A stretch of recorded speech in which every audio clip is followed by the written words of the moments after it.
Vamos dar continuidade nessa palestra aí, que é como estudar para aprender e passar em qualquer concurso. E médico faz concurso durante a vida, já para entrar, né? Já é um concursão, que na minha época era o vestibular, agora o Enem. Durante a graduação são múltiplos concursos que a gente faz, e depois quando termina, aí também não para não. É prova de residência, depois prova da residência de especialidade, título especialista, mestrado, doutorado, concurso para entrar na Unimed. Tudo tem concurso pra gente, né? E muitas vezes o concurso muda a nossa vida, né? A gente mesmo passou no vestibular ou no Enem e mudou completamente a nossa vida. Então, um concurso pode mudar a vida de uma pessoa, né? Agora também, só um parênteses. Eu também sou, assim, aquele negócio aqueles concurseiros profissionais para ir para o serviço público. Isso aí eu acho que a gente tem que mudar um pouquinho, né?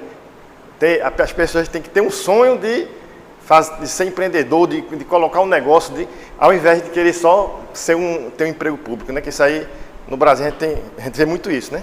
Mas assim, pra gente, na medicina, concurso é o dia a dia. Aí vamos lá, como surgiu esse curso? Pronto. Quando eu fui fazer vestibular lá para medicina, em 1992, eu era um bom aluno. Então sempre eu estudava uma quantidade de hora boa, eu nunca tinha ido para recuperação, eu me considerava um aluno bom, então eu achava que eu ia passar em medicina. Então quando eu fiz vestibular pela primeira vez, aí já não achei a prova tão boa, mas eu pensei, se a prova for ruim para mim, imagina para os outros, eu pensava assim, né? Quando eu cheguei para ver o resultado, aí foi um desastre. Quando eu olhei que meu nome não estava, aí para mim ali deu aquela tristeza, né? Só que assim, rapidamente eu pensei, eu estava estudando errado, porque eu estudava uma quantidade de hora boa, mas aquela quantidade de hora não era suficiente para passar. Então eu estava estudando muito, mas eu estava estudando errado. Aí o que foi que eu fiz? Eu comecei a pesquisar com pessoas que tinham passado. E eu só pesquisava o que tinha sido primeiro ou segundo. O terceiro eu não queria nem conversar. Aí eu ia lá, rapaz, como é que você estuda? Você faz resumo? Você estuda até a véspera da prova ou você passa os últimos dias relaxando? Você vê as provas passadas, como é que você faz? Você faz antes ou faz depois? Você estuda e depois passa o último mês só fazendo prova e sai anotando. Ah, tá certo. Aí, isso aqui é bom, isso aqui não, isso aqui é bom. Aí eu comecei também a buscar na literatura se tinha alguma coisa ensinando a como estudar melhor. E nessa época aí não tinha muita coisa não. Algum tempo depois surgiu um livro muito bom que eu recomendo para vocês, é de William Douglas, que ele é um juiz federal, que ele fez 9 concursos desse difícil mesmo de direito, juiz, procurador, e ele foi em primeiro lugar quase em tudo. Pronto, aí depois eu li o livro dele, mas eu já tinha passado pelo vestibular, lá em Recife. Aí fui o 5º colocado geral no vestibular, usando esse método, né? Depois, provas durante a graduação. Depois, quando eu me formei, eu fiz 12 concursos, aí fui primeiro em 8. Título especialista, residência, todas essas provas, né? E eu vi que esse método eu consegui explicar para os outros. Aí, na época, lá no HGF, eu era residente de cirurgia geral. Aí, junto com outros colegas residentes, a gente montou um curso, que era o CPRE, era o curso preparatório para a residência. Aí, a gente dava aula de conteúdo, mas também tinha muito essa aula de como estudar, como passar em provas, tudo. Aí, foi um sucesso mesmo, estrondoso. Só que cada um foi para as suas especialidades e deixou para isso. Aí, veio o Medicurso e tá aí, né? A gente podia ser o Medicurso. Mas beleza, vamos para frente. Então, o que foi que eu aprendi, né? As duras penas. Que uma coisa é estudar. Eu estudava, certo? E estudava X, aprendia 70% de X, e o que eu preciso, na hora da prova, eu só conseguia usar 40%. Então, uma coisa é estudar, outra coisa é aprender. Uma coisa é estudar e aprender, e outra coisa é passar. Tem que estar tudo isso aí alinhado, para poder você ter sucesso. Então, qual o objetivo, né, desse curso, dessa aula? É ensinar vocês como estudar com mais eficiência. E aí eu já digo, vocês que passaram em medicina, vocês já são uma elite, já são alunos, são pessoas, né, nesse quesito de estudo diferenciados. mas sempre há a possibilidade de melhorar, né? Então, qual é o ideal? É que você saia daqui aprendendo a estudar mais, né, com mais conteúdo e mais rápido do que os outros, com menos gasto mental, sem cansar muito, e fazer prova mais eficiente. Eu não comecei logo a pegar o livro de volta não, o normal. Eu fui fazer aquilo ali, fazer entrevista, depois ver se tinha livro, depois fazer um planejamento do meu estudo, certo? Porque Napoleão Bonaparte já dizia, uma guerra é decidida muito antes de ser dado o primeiro tiro. E a aprovação é decidida muito antes de você começar a ler a primeira página. No seu planejamento, certo? Então a gente vai começar a aprender como fazer um planejamento de estudo. Então a primeira coisa é informação, certo? Você tem que ter informação. Depois o material, tempo e o sistema de metas, né? Que a gente vai ver um por um. Então, informação. Você tem que saber, tentar saber tudo sobre essa prova. Você não pode ir para a prova na inocência. Você tem que saber os gostos, as tendências de quem elabora a prova. Por exemplo, a instituição, se você vai fazer uma prova para o IJF, é totalmente diferente de uma prova para o HGF. Se você vai fazer uma prova para o HGF e quem vai fazer a prova é, por exemplo, Dr. Eudes, vamos dizer que você não conhecesse, você não conhece ele. Aí diz, Dr. Eudes, quais são as cirurgias que ele mais gosta de fazer?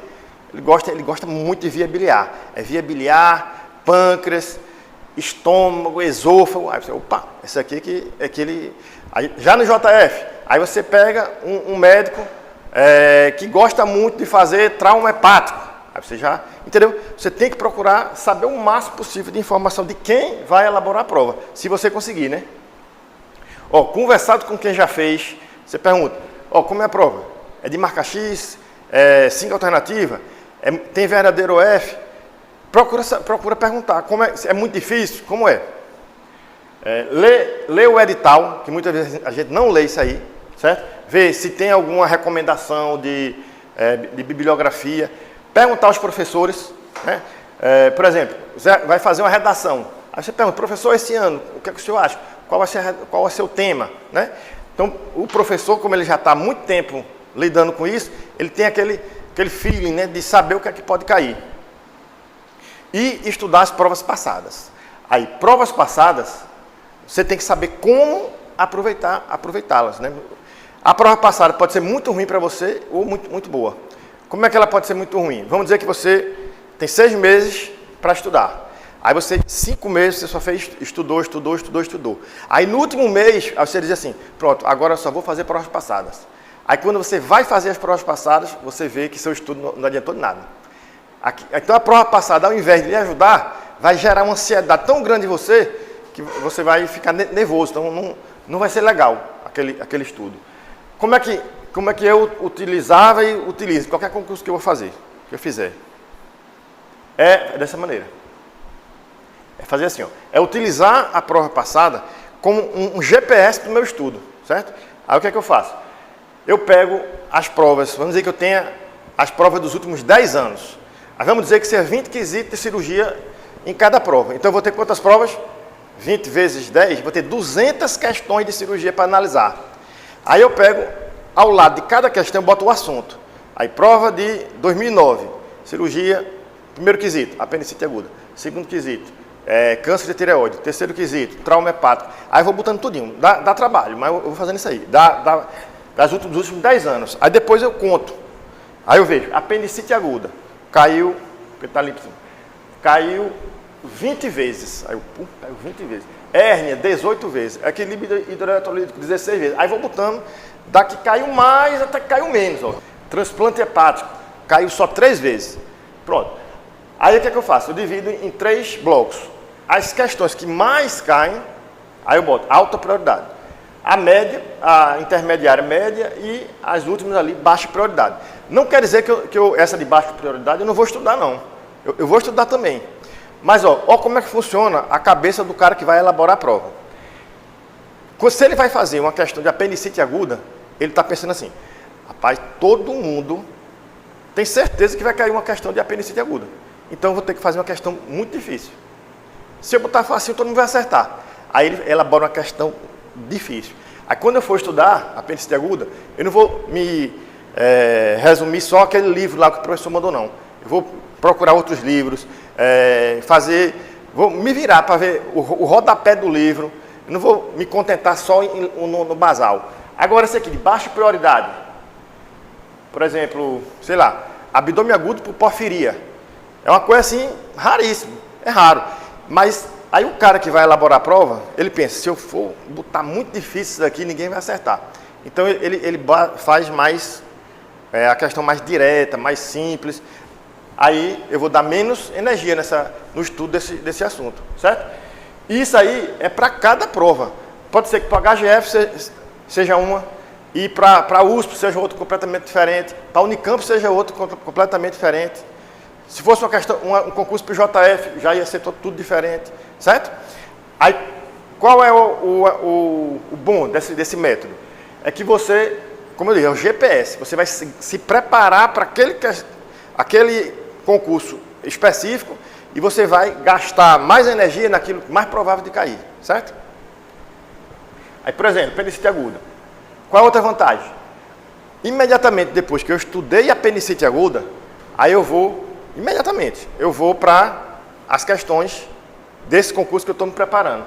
Como eles já estão todos catalogados, aí vou lá. SUS 2007 teve 10 questões. Questão 8, questão... Tá lá dizendo, né? Tem um mapa. Aí você faz, eu sei que tem 8 questões, sei que tem uma. E vai lá e já faz imediatamente. Aí você já sabe se aquele seu estudo está sendo efetivo, certo? Pronto, então a gente já viu isso aí da informação, agora vem para o material, certo? O material tem que ser bom. Se o material for ruim, não adianta. E você tem que ser curioso, porque muitas vezes o edital diz um livro que é ruim. O professor diz um livro que é ruim, certo? Aí você tem que ser curioso, tem que procurar, vai na biblioteca. Hoje em dia com a internet, né? Você bota na internet, vê se tem algum livro que seja melhor do que aquele que está sendo indicado, certo? Mas nunca vai deixar de estudar o livro que ele indicou, né? Mas naquelas questões de alta prioridade, você estuda além do que o professor está mandando, né? E uma coisa importante é fazer isso aí, esse aprofundamento gradual. Não adianta você também, por exemplo, só estudar pelo aquele livrinho do Medicurso. Não adianta. Por quê? Porque todo mundo está estudando pelo livro do Medicurso. Então você vai estar fazendo o que todo mundo está fazendo, não vai se diferenciar, como o Daniel está dizendo. Então vai ser muito difícil você passar. Então você começa pelo livro resumido, depois vai para um livro de testes, comentados ou não, e por último, pelo livro texto clássico. Por exemplo, só um exemplo aqui, né? Por exemplo, se for cirurgia, o Current, que é um livro mais básico, faz o pré-teste e depois vai para o livro texto clássico, que é o Seibston. Dentro do planejamento ainda, quantas horas estudar por dia? Aí muita gente pergunta, quantas horas estudar por dia, quantas horas? Aí uma coisa que a pessoa tem que entender é que o tempo horário de estudo, que é do relógio, é totalmente diferente do tempo real de estudo. Uma pessoa pode estudar 10 horas e aprender só 2. Outra estudar 1 e aprender 4, certo? Porque essa fórmula aqui, o tempo real de estudo é igual ao tempo horário, que é o que está no relógio, multiplicado pelo nível de atenção e multiplicado pela qualidade de estudo. Se eu estiver estudando aqui pensando em outra coisa, eu não estou aprendendo nada. Se eu estudar, mas eu não estudar com técnica, estudar na doida, só lendo, sentado no sofá, deitado, eu não vou estar aprendendo nada. Eu posso ter estudado 10 horas, certo? Mas sempre eu fazia assim, eu tenho que ter um mínimo de estudo por dia e um máximo. Aí eu fazia isso, eu fazia um mínimo de 2 horas e um máximo de 5 horas. Só que tem gente que estuda 10 horas, 12 horas, né? Pronto, é isso aqui, né? Tempo real de estudo, aquela formulazinha. Aí só um exemplo, né? Se uma pessoa estuda 1 hora, mas tem um nível de atenção 0,5 e uma qualidade de estudo 0,5, é só como se fosse 15 minutos. O ideal é ser aquela pessoa ali, a D, né? Estudar 1 hora e ter o máximo de atenção, o máximo de qualidade, e é como se estivesse estudando 4 horas. Pronto, aí, ainda no planejamento, você tem que ter as suas metas de estudo. Você tem que saber o que é que você vai estudar hoje até o dia da prova, certo? É como se fosse assim, você não pode ir ao sabor do vento. Hoje eu vou estudar isso, aí depois amanhã eu vou estudar isso, aí próxima semana eu vou estudar, não pode ser assim, ficar solto isso. Você tem que saber exatamente o que você vai estudar. Aí qual é a vantagem de fazer isso? Você tem visão global, né? Daqui a 15 dias, aí você vê, deixei de estudar isso, tem que estudar isso aqui, estou atrasado, estou adiantado. Você está o tempo todo sob controle do seu estudo. Tem uma análise imediata, né, que é isso, e sem dramas de consciência no lazer. Por exemplo, vamos dizer que você queira passar uma semana sem estudar. Vai visitar seus parentes no outro estado, por exemplo. Aí você adianta e naquele período lá, você está sem estudar, mas você não fica. Pô, eu devia estar estudando, meus amigos estão estudando, eu estou me prejudicando. Você não fica preocupado. Aí como é que eu divido as metas de estudo? Em metas gerais de estudo e metas específicas de estudo. As metas gerais é assim, por exemplo, eu sei que em janeiro eu vou ter que estudar cirurgia. Aí eu boto cirurgia, cirurgia, cirurgia. Mas não estou dizendo o que é que eu vou estudar especificamente, né? Mas eu sei que em janeiro eu tenho que acabar a cirurgia. Aí em fevereiro, vou começar a ginecologia, emendar a obstetrícia e vai terminar em março. Então eu tenho que me comprometer a estudar tudo de ginecologia em 3 semanas. E assim por diante. As metas específicas é assim, em janeiro, né? Eu tenho que estudar cirurgia.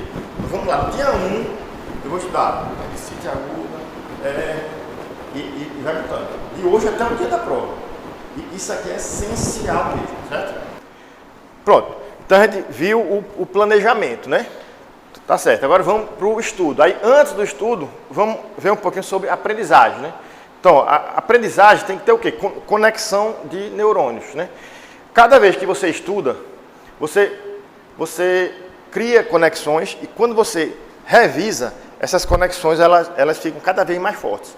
Então, a base do aprendizado é a revisão. Então, o estudo, quando você estiver estudando, você tem que ser assim, eu estou estudando para preparar a revisão, que é onde você vai aprender mesmo. Porque se você estudar ali e nunca mais ver, é mesmo que nada, certo? E uma coisa importante é vencer a barreira inicial. Quando você, por exemplo, está aprendendo inglês, aí você estuda, você pensa, você sente que não está aprendendo nada, certo? Às vezes você pensa até que está desaprendendo, mas é porque você tem que vencer essa barreira inicial. Chega um momento que você, do nada, você vê, eu estou sabendo falar inglês. É uma coisa natural, certo? Porque você venceu a barreira inicial. E também a resiliência do estudo. Você vai começar a estudar e vai achar ruim, vai cansar, vai ficar lá aquele tempo. Aí daqui a pouco você está conseguindo estudar 1 hora bem, depois 2, depois 3, mas o começo é muito difícil. É aquilo que eu já falei. Pronto. A outra coisa importantíssima é isso aí, a agregação cíclica do conhecimento. Cada vez que você estudou, aí você revisou, certo? Não é só que você vai relembrar o que você aprendeu, não. Você vai aumentar o que você aprendeu, certo? Você vai enxergar coisas que você não tinha percebido da primeira vez que você estudou. Você vai associar com coisas que você viveu no hospital, que o professor falou, não só aquilo ali que está no livro. E cada vez que você estuda, aumenta essa agregação cíclica, mas o que é importante é esse tempo entre um e outro. Se demorar demais, aí você perde. Aí é como se você estivesse reestudando de novo, reestudando de novo, reestudando de novo. Certo? Não consegue atingir isso que é a agregação cíclica do conhecimento. Aí muitas vezes acontece aqui, ó, a pessoa estuda muito, só que estuda desorganizado, sem ter esse intervalo estudado para revisar, aí chega na prova, não consegue. Era para ele ter chegado ali, chegou aqui, apesar de ter estudado muito, certo? Aí qual é o período assim, o ideal, né? O ideal de reestudo. Isso aí foi um trabalho, porque eu esqueci de botar aqui. Os caras pegaram 2 grupos de alunos e botaram para estudar uma coisa que ele nunca estudou na vida. Por exemplo, alguma coisa de Marte, do solo de Marte. Eles nunca tinham estudado isso na vida. Aí botou 2 grupos. Um grupo botou para estudar fazendo desse jeito, E o outro grupo, ele não mandou só estudar e pronto. Com 24 horas depois, certo? Ele só sabia 70% do que tinha estudado. Com uma semana depois, 30%. Com um mês depois, ele não sabia nem o que ele tinha estudado mais. Só sabia que era em Marte. Certo? Então, qual a ideia? Estudar. Você estudou hoje. Aí você faz uma revisão 24 horas depois. Faz outra uma semana. Faz outra um mês. Depois de outra 3 meses. E depois de 6 meses. Se você fizer... Isso aí é o estudo oficial. Mas depois a gente vai ver que a gente vai fazer muito mais do que isso aí. No nosso estudo. Pronto. Por quê? Porque tem 2 tipos de estudo. Tem o estudo regular ou oficial. É aquele estudo que você vai reservar aquela hora lá para isso. Você vai sentar, ficar na cadeira lá estudando. É o estudo regular. E o estudo de oportunidades é aquele que você está na fila do banco, está no carro, está no banheiro, onde você for. Onde você estiver, você tem que estar preparado para esse estudo de oportunidade, que eu vou dizer como é que faz. Pronto, aí, mas não é mágica, né? Para a pessoa passar, tem que estudar. E o estudo, logicamente, começa pela leitura. Isso aqui é só que você, quando você for começar a estudar, naquele estudo regular, você tem que entrar aqui numa frequência mental boa, né? Que é essa alfa aí, tá vendo? Você beta, você está agitado, aí você para, respira um pouquinho, se concentra, limpa o cérebro ali, medita um pouquinho, aí começa, certo? Você estando em alfa, né? Você consegue se manter o foco, não se distrair. Quando eu era pequeno, ó, eu ficava estudando aqui, eu estudava na McDonald's, certo? Eu estava estudando aqui, meu filho pequeno ficava aqui, subia na cadeira, aí passava por aqui, aí escalava em mim assim, pelo meu braço, passava pela frente e eu continuava só assim, ó. Por quê? Porque eu estava focado, certo? Aí tem vários métodos de leitura. Um deles é esse daí. É o SQ3L, certo? O S e o Q é só para você ter uma visão geral, certo? Esse search, né? Você vai buscar no capítulo, vai ler só o quê? Só as manchetes, né? Que é o que está em negrito, ver as tabelas, aí, o que essa tabela está dizendo aqui? Tá. Aí vê o rodapé do livro, vê alguma coisa que ele destacou. Isso aí é o quê? Para criar curiosidade, certo? É como se você tivesse, você vai visitar a floresta amazônica.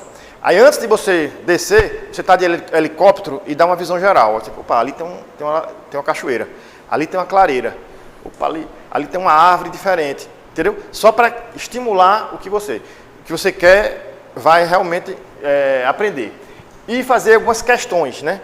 Assim, ó, depois que eu ler esse livro, eu vou querer saber isso. Aí você faz 10 questões abertas. Assim, eu quero saber qual o tipo mais comum de tumor gástrico, quando acabar esse capítulo. Eu quero saber qual a cirurgia mais indicada para... Aí você bota 10 questões para você escrever no final. Tem livro que já faz isso por você, que já dá as 10 questões que você tem que saber. É como se você também estivesse no helicóptero e dissesse assim, quero conhecer essa cachoeira, eu quero conhecer aquela clareira, certo? E depois começa a leitura. Então, a visão geral, que eu falei, aí as 3 leituras. Então, a primeira leitura, aí você vai utilizar a leitura dinâmica, que eu vou explicar depois, certo? A leitura dinâmica, para estudo, é diferente de uma leitura dinâmica que você está lendo um romance ou então uma revista. A leitura dinâmica, para estudo, você lê dinamicamente, procurando o que é importante. Porque, muitas vezes, o cara que fez o livro, ele não pode fazer o livro muito curtinho, né? Porque senão... Aí ele bota muita coisa que é para encher a linguiça mesmo. Então, você está lendo ali, isso aqui não, isso aqui é importante. Aí você para e lê normal, certo? Então, a primeira leitura você faz dinâmica e colocando alertas. Você ainda não vai sublinhar, certo? Você vai botar assim uma setinha. Opa, isso aqui é importante. Bota um asteriscozinho. Faz uma chave. Opa, isso aqui depois eu vou me concentrar melhor nisso aqui. Bem rapidinho, essa é a primeira. A segunda leitura, você vai ler sublinhando. Ler o que você acha importante. Aí tem gente que sublinha tudo. Não pode, aí mesmo que nada. Ou você sublinha. Se você tiver muita dificuldade para sublinhar, é melhor você botar a chave. Aí você pensa, isso aqui tudinho aqui é importante. Mas como é que eu faço? Eu sublinho de modo que quando eu for ler, só o que eu sublinhei faça sentido. Aí eu vou botando aqui, botando aqui, botando aqui. Certo? E a terceira leitura, você lê só o que você sublinhou. Pronto. Aí assim, você leu aquilo ali e está preparado para as revisões. Aí você pode ler um capítulo imenso, lendo só o que você sublinhou, ou então vendo só o que você deixou em destaque rapidamente. Pronto, leitura dinâmica, né? É para ler melhor, mais rápido e sem cansar. Mas, como eu disse, né? A leitura dinâmica é para procurar o que é importante. Porque não é um estudo, não é uma leitura normal, é uma leitura de estudo. Não precisa dar a cada trecho o mesmo nível de atenção. Você vai vendo ali. Quando achar algo importante, aí diminui o ritmo.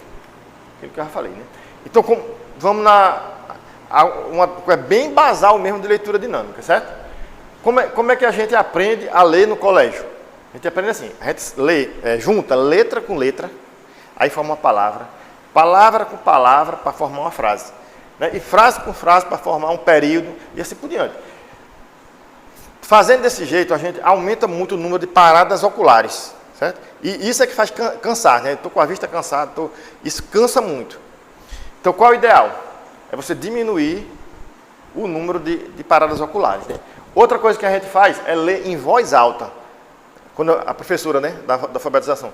Por quê? Porque ela quer ver se você realmente está sabendo ler. Aí ela pede para você ler em voz alta. Só que a gente fica com isso na cabeça, e mesmo quando a gente está lendo sem vocalizar, a gente está subvocalizando. Está assim. Isso aí diminui o ritmo da leitura, certo? A gente consegue, vamos dizer, um locutor de rádio, de rádio, de futebol, AM. Vamos dizer, ele, aloprado mesmo, ele consegue falar 500 palavras por minuto, vamos dizer. Certo? Agora, ele pensando, quantas palavras por minuto ele pode pensar? Né? Então, a gente não pode ler falando em voz alta, nem subvocalizando. É só o pensamento mesmo aqui lendo, né? Então, não leia em voz alta e nem subvocalize. Então, vamos lá. Diminuir o número de paradas oculares. Qual o ideal? É mais ou menos 3,65 centímetros. Você focalizou ali no centro, você lê 3,65 centímetros. Aí vamos lá, fazer um teste, né? Vamos dizer que em cada asterisco ali eu parasse meu olho. Olha como seria difícil. A, casa, da. Pai, a gente nem aguenta, né? Mas muitas vezes a gente lê assim. Agora, se fosse assim, a gente parasse só ali. Não cansa menos? Agora, vamos tirar artigo e preposição, certo? Vamos tirar o artigo e preposição. Em vez de eu ler a casa, eu leio casa, namorado, primo, fogo, ontem, 22 horas, chama. Você consegue buscar o que é importante. Não é para você não está aprendendo isso aí, não. Você está buscando o que é importante, certo? Então, você não lê nem o artigo e nem a preposição. Repassando.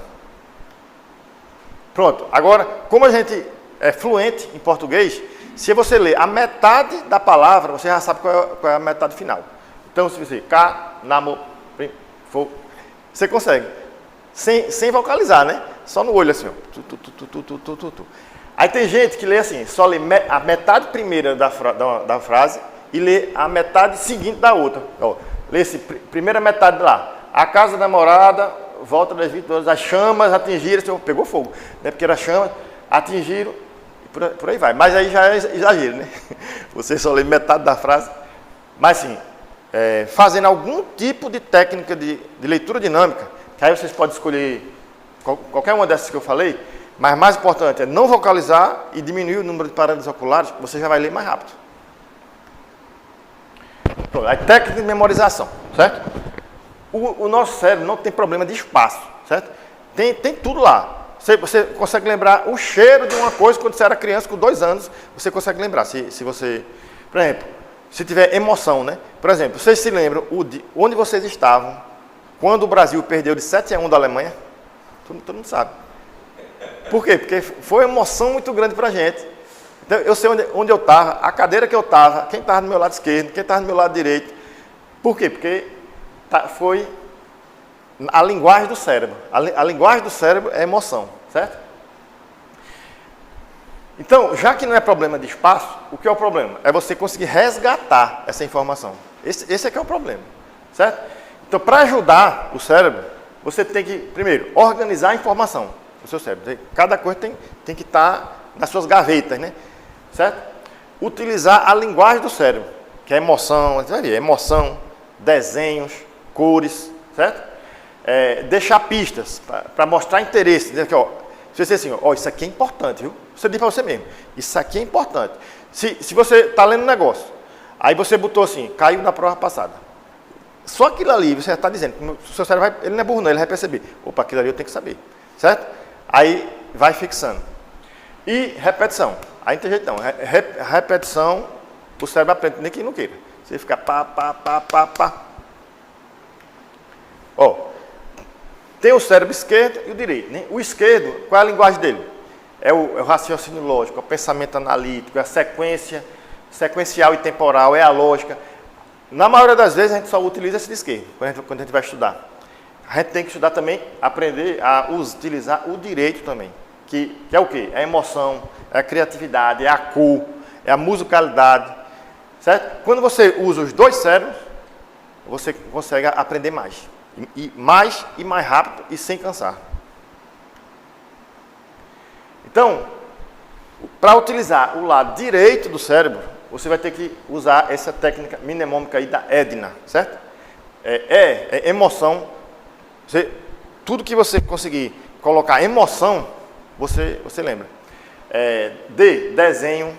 Se você participar do desenho ou da emoção, você lembra mais ainda. E botar ação. Ser um desenho em ação, certo? Aí, vamos, assim, um exemplo. Vamos dizer que você quisesse...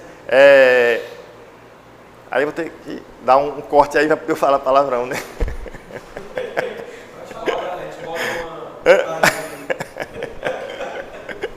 Não, eu vou dizer não. Não, corta aí.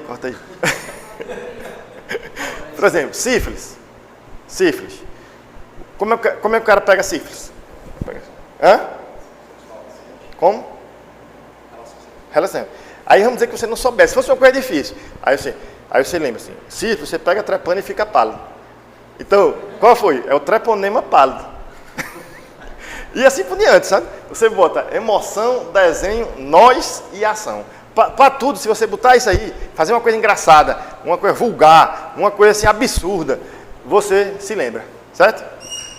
Olha, eu disse isso para minha filha, Michelle, foi fazer prova de biologia semana passada, porque o estudo é importante. Né? Como é que você vai transformar palavras em desenhos? Tem palavra que é fácil, porque a própria palavra é um desenho. Se você for assim, um ictérico, aí você pega, bota uma pessoa lá, desenha amarelinha. Pronto, já fez o desenho, né? Agora, se não tiver a palavra, não puder ser facilmente transformada em desenho, se for uma palavra abstrata, aí você pode utilizar ícones simbólicos ou ícones fonéticos. Por exemplo, Kombi. Kombi é pente, né? Em inglês, não é? Aí, se você quiser lembrar que a Kombi, que Kombi em inglês é pente, você imagina uma Kombi cheia de pente dentro. Aí quando você abre a porta da Kombi, os pentes caem em cima de você todinho e lhe cobre. Pronto, você nunca mais vai esquecer que Kombi é pente, certo? Você utilizou que método? Um método fonético, certo? Que é Kombi. Pronto. Então, use e abuse desse Edna. Não tenha vergonha, certo? Use e abuse. Pode ser o que for, pode ser palavrão. O importante é você não esquecer. Aí essa é mais usual, né? É você organizar as informações.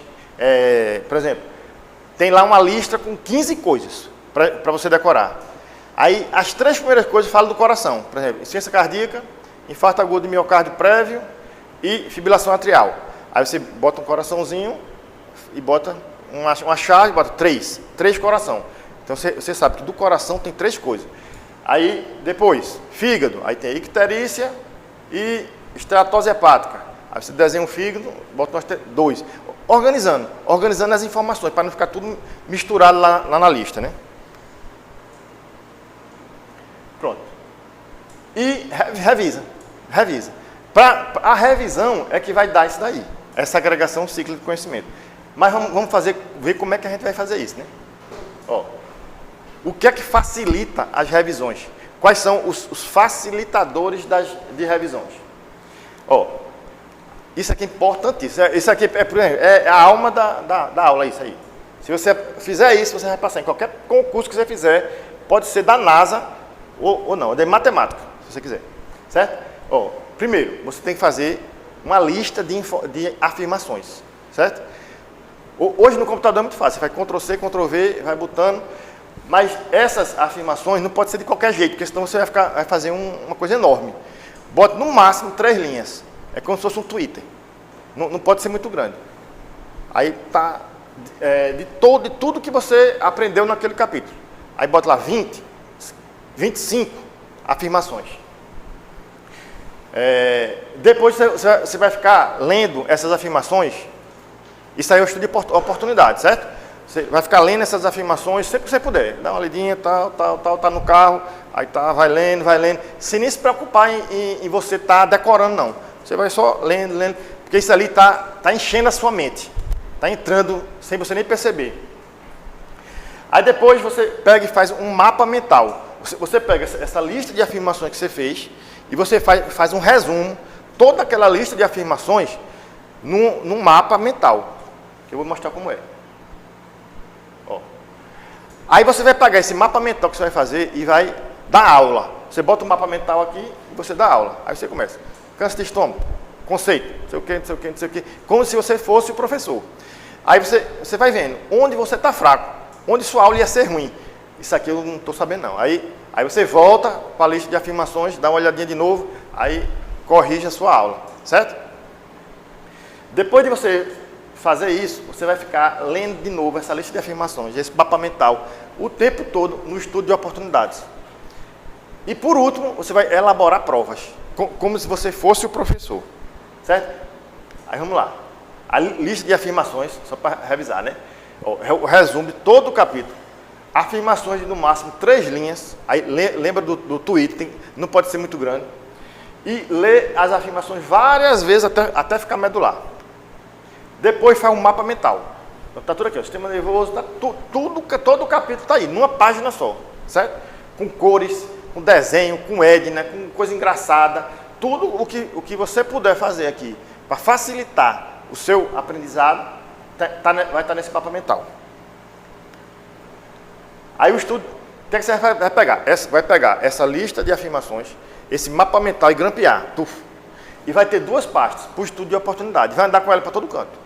É igual aquela pasta do presidente dos Estados Unidos, da bomba nuclear, que vai para todo canto. Você tem que ficar com essas 2 pastas aí. A pasta 1, você enche a pasta 1 todinha, aí cada vez que você pegar um assunto e leu, você passa para a pasta 2. Aí vai secando a pasta 1, botando na pasta 2. Quando encher a pasta 2 todinha, passa para a pasta 1 e começa tudo novo. E isso é um estudo de oportunidade. Então vai ter que estar no carro, onde for, certo? Aí simula as aulas, já falei. Aí isso aqui, elabore questões. Pronto. Isso aqui, com o tempo, você se acostumando a fazer isso aí, fazendo questões, como você imagina que vai ser a prova, você vai adivinhar a prova mesmo. Se você mostrar para os seus amigos, ele vai pensar que você sabia a prova. Porque você está pensando com a cabeça do professor, certo? Você fez a lista decrescente de prioridades lá, das provas passadas. Você já sabe o que é mais importante para cair, certo? Aí como é que você vai fazer essas questões? Você vai fazer 10 questões possíveis. Não é questão fácil não, porque o objetivo da questão é também você memorizar mais fácil. Então se você fizer uma questão muito fácil, não adiantou de nada. Mas é uma questão possível, mais difícil.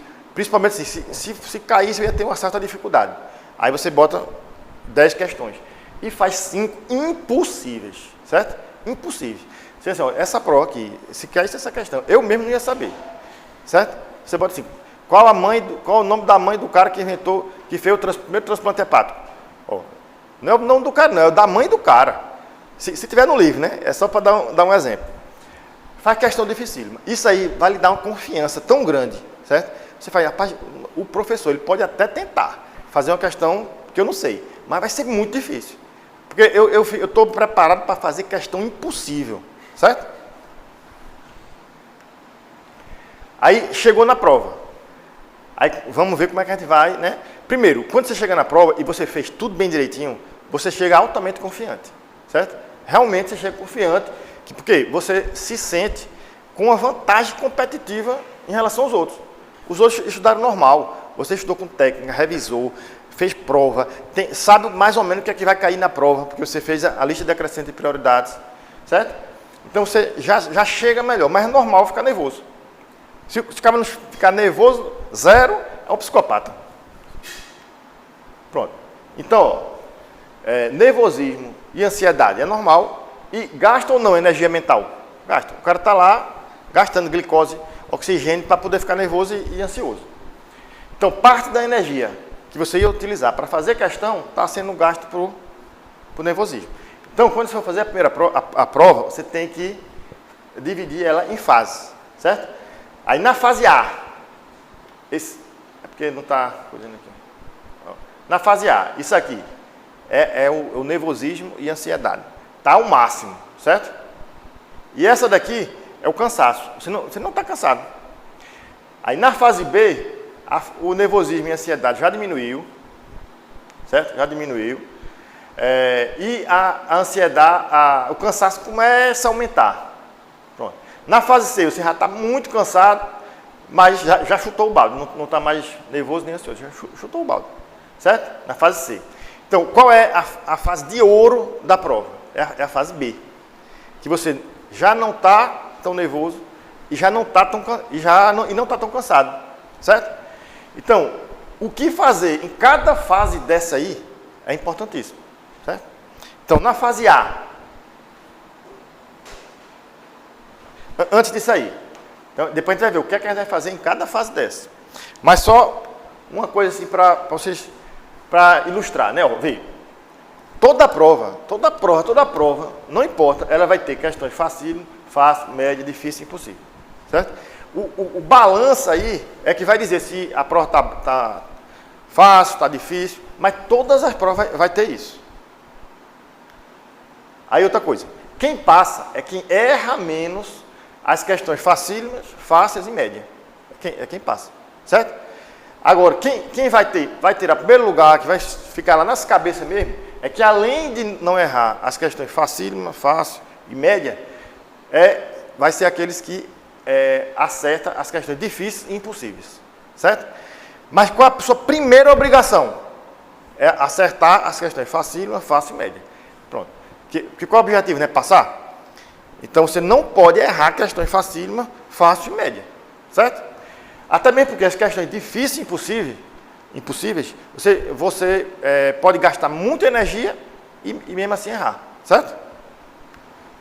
Então, pensando nisso, né? O que é que você vai fazer na fase A? É a fase que você está muito nervoso e não está cansado, né?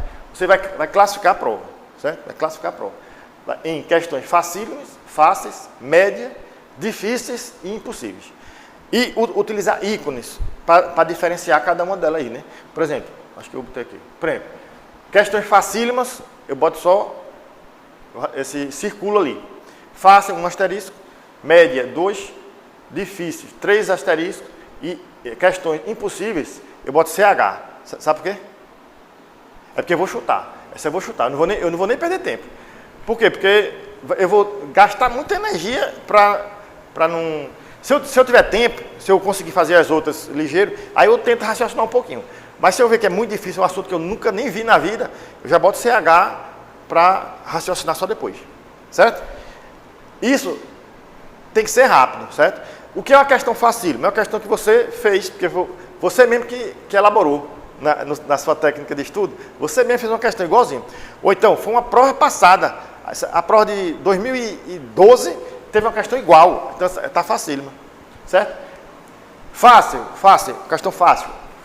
É uma questão que você já sabe qual é, mas não está dada. Você vai ter que raciocinar um pouquinho. Aí você bota como fácil. E assim por diante, certo? É uma coisa meio de sentimento. Não tem muita lógica, não. É o que você sentiu. Não, isso aqui tá fácil. Isso aqui, certo? Não tem nem como eu explicar. É uma coisa que você... seu feeling, né? Aí, ó. Aí na fase B, né, você classificou a prova todinha. Aí na fase B eu faço assim. Eu faço a prova por ondas. Ou por passagens, né? Aí a primeira passagem, eu faço só as facílimas. Só as facílimas. Aí eu vou, eu nem olho mais para as outras. Aí na segunda, as fáceis. Na terceira, as médias. Na quarta, passagem as difíceis. E na quinta, as impossíveis. Muitas vezes, eu estou numa questão difícil, certo? Estou numa questão difícil. E eu reclassifico ela para média. E não respondo ainda. Deixo para passar, para fazer na outra passagem. Qual é a vantagem de fazer isso? Você tem uma ideia geral da prova, quando você classifica a prova. Você diminui a chance de perda de controle. Vamos dizer que as 10 questões sejam impossíveis.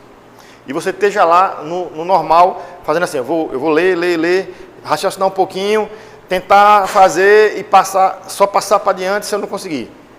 Aí você faz isso, a segunda questão é difícil também. A terceira é difícil também. Isso aí vai deixando uma angústia muito grande, você perdendo tempo. 10 minutos, 5 minutos, 7 minutos em cada questão, certo? Desse jeito não, você classifica a questão em 20 segundos, meia hora, 30 segundos, no máximo 1 minuto, certo? Você foca a sua atenção na fase B, nas questões de maior chance de acertar, então você tem mais chance de passar. Não perde tempo nas questões muito difíceis, que vai terminar chutando do mesmo jeito, e dá tempo ao cérebro. Quando você fez uma classificação e você viu uma questão lá, classificou como difícil, e você já está raciocinando noutra questão mais na frente, o seu cérebro consciente está naquela questão que você está vendo. Mas o inconsciente está procurando a resposta. Aquela questão número 2 lá que ele achou, que ele classificou como difícil. Vamos ver. Aí quando você volta, aí está lá a resposta. Sem nem você forçar muito. Porque foi o seu cérebro que achou para você, certo? Pronto. Aí a fase C, que você está muito cansado, certo? Mas já chutou o balde. Aí você faz, qual é o problema aqui? É cansaço, né? Então você faz 2 paradas. A primeira parada é dentro da sala de aula mesmo. Você senta, emborca a prova, aí se estira, imagina que está no resort, está lá na Porto das Dunas, o vento, aí você imagina, só para relaxar o cérebro, certo? Aí volta a fazer de novo. Quando você vê que você está realmente muito cansado, aí você emborca de novo a prova, mesmo que não queira ir no banheiro, pede para ir, aí vai conversando com o fiscal, vai devagarzinho. Se tiver um bombom, chupa um bombom, tira os óculos, lava o rosto, fica ali, tá, aí conversa com a tua piada, aí volta. Aí volta de novo, fazer a prova, certo? Aí como chutar? Depois de tudo, você viu que tem 10 questões lá que você não sabe nem para onde vai. Aí o que é que você faz? Aí, pronto, isso aqui não é... Qual é o ideal? É você já estar passado, certo? Mas sempre tem algumas questões que a gente não sabe, né? Então, como é que a gente vai fazer? Também tem assim, tem prova que não dá para chutar. Que o cara que elabora a prova sabe técnica de chute. Então, ele induz você a marcar errada. Por exemplo, a prova da UES, na época... Porque a UES agora é ENEM também, né? Ou tem um vestibular próprio? Tem vestibular próprio, né?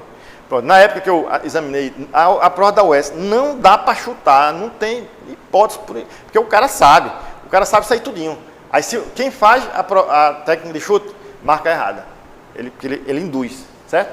Mas outras, tem uma médica que a filha estava há muitos anos tentando medicina sem passar. Aí ela foi no meu consultório, porque no começo eu não tinha paciente, né? Aí eu botava no classificados. Dou aula de como passar em provas de concurso, botava no classificados. Aí chegava lá, eu estava atendendo aqui, aí eu atendi um paciente, ele, agora é técnica de estudo. Aí a pessoa entrava, aí eu dava alguma dica.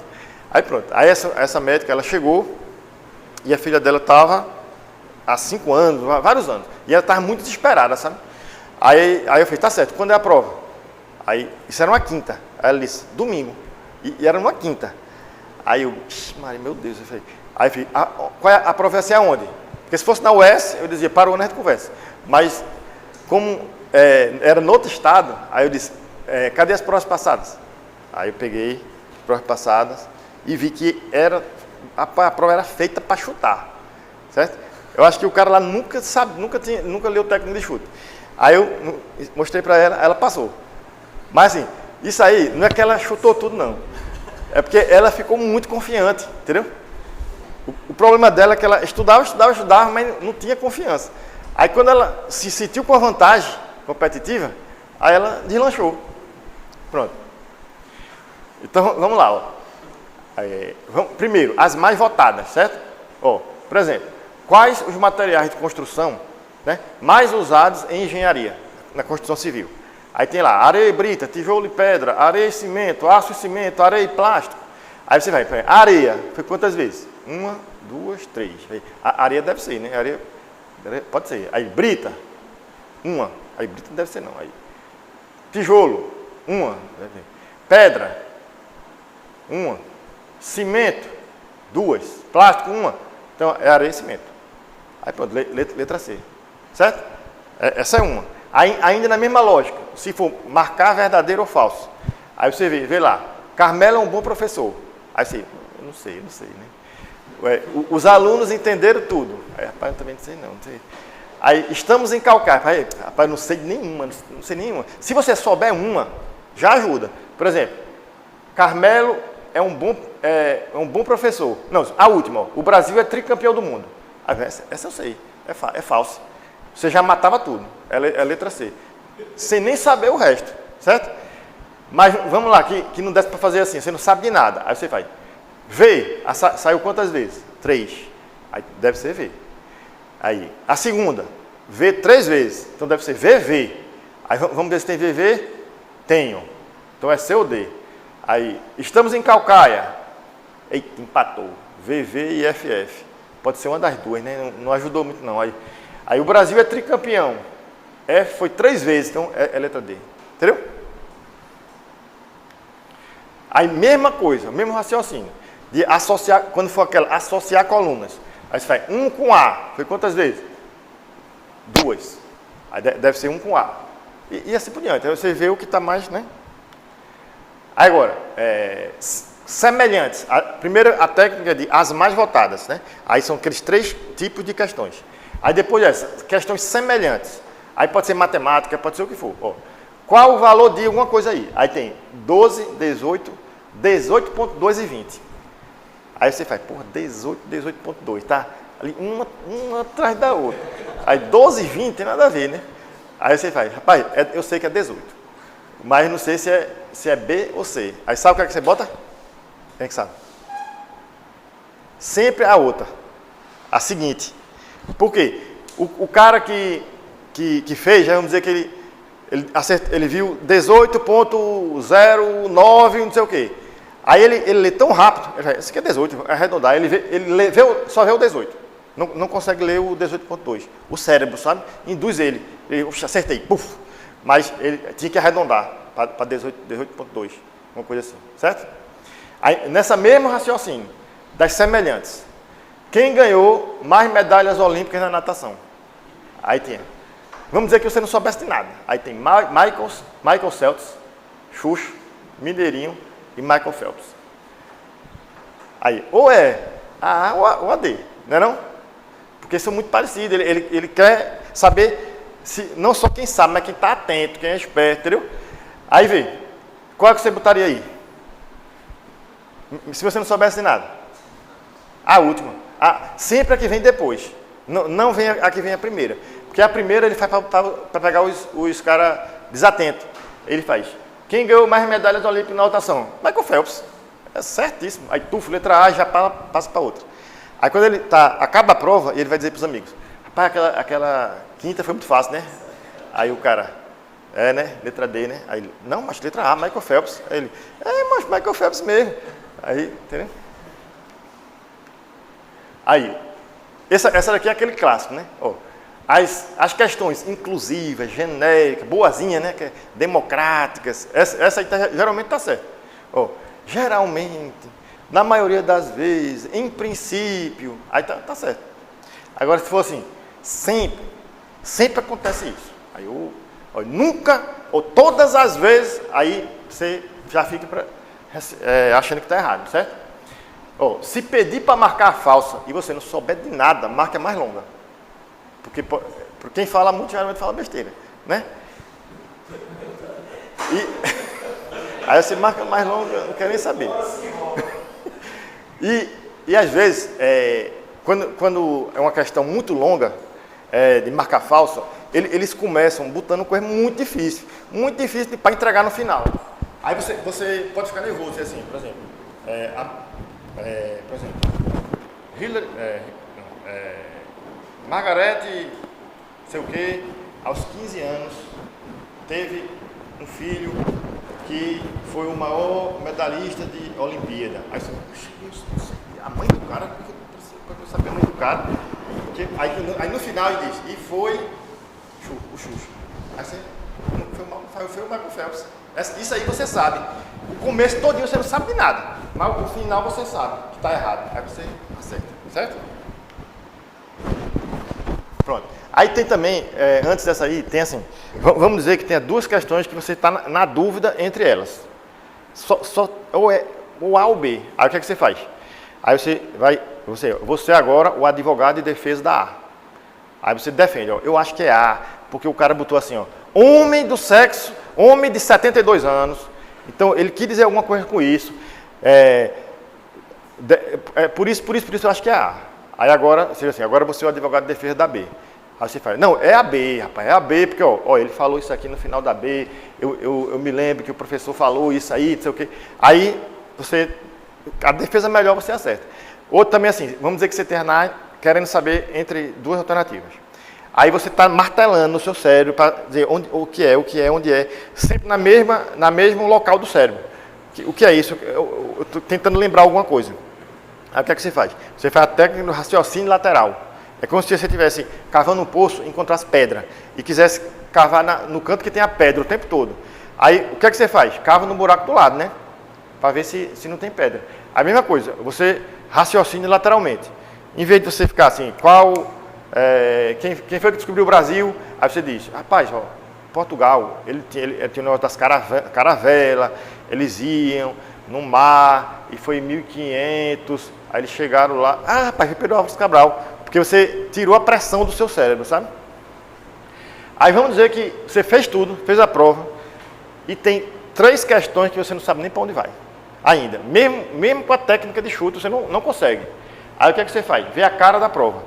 Por exemplo, vamos dizer que a letra C, de uma prova de 50 quesitos, a letra C tinha caído 10 vezes, a letra A, 9, a letra D, 12, e a letra B, ou outra qualquer, só 3.